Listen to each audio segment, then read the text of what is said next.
Can someone please remind me to draw a new laptop but keep my head out of the way this time? And I'd like to apologize for making you sit through a clip of Dennis Prager. Let's get into this.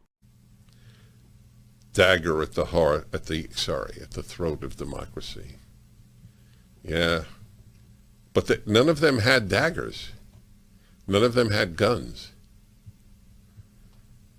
It was essentially, for the vast majority of them, it was a cathartic experience.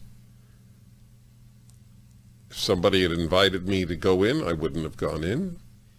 I wouldn't enter a federal or state building without permission. And that's what should have been followed that day. What do you gain exactly?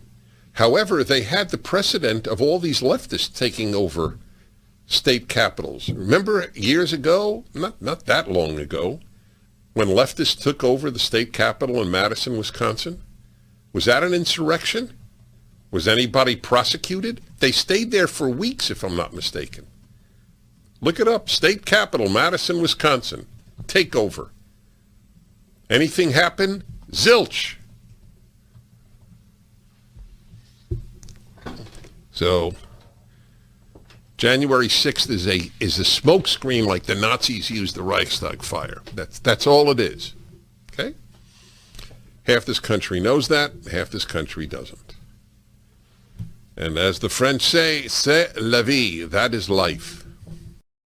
Okay, in the description box below there'll be a link to a video by the Majority Report where they talk about this clip as well and how Joe Biden wasn't talking about a literal dagger, but yet Dennis Prager responded to that with, they didn't even have daggers or firearms. And then after Sam Cedar lists a bunch of things that people that attended January 6th were armed with, he says this. Now, I remember the Wisconsin protests in the Capitol building. They did not have weapons. They were not fighting with police. They were peacefully civil disobedient. You see, I don't remember, so I thought I would take Dennis Prager's advice and look it up. And other than recent articles with headlines like this, you have articles from when it happened back in 2011. So fair enough, that's why I wouldn't remember it. I was in high school then. But you know what I do remember? I even made a video about it. We're learning new information about the alleged plot based around the kidnapping of Governor Whitmer. The group linked to that plot allegedly creating other plans first, which included televised executions. Our Grant Herms joins us live. And Grant, the descriptions of these plans are really very disturbing.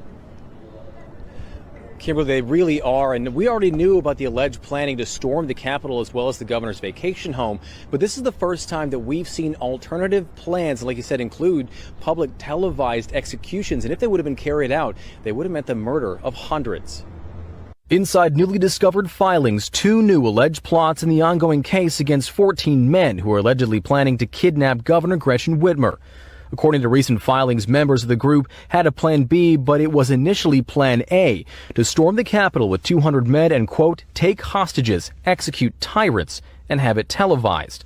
The plan, they said, would take roughly 1 week, adding no one is coming out alive. The original Plan B was less complicated. The group would storm the Capitol while the legislature was in session, lock the doors, and burn the building to the ground.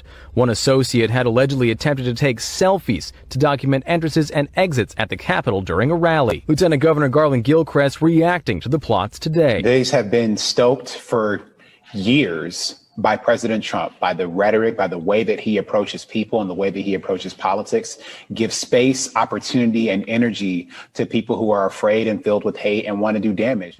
So yeah, that's all I really wanted to say. I don't remember something that happened in 2011, but I do remember back in 2020, there was a plot to kidnap the governor of Michigan, and this was before your presidential election. They wanted to do this because of COVID measures, if my memory serves me correctly. And that's it. That's all I wanted to say. And check out the new end screen. What do you reckon? Thanks for watching.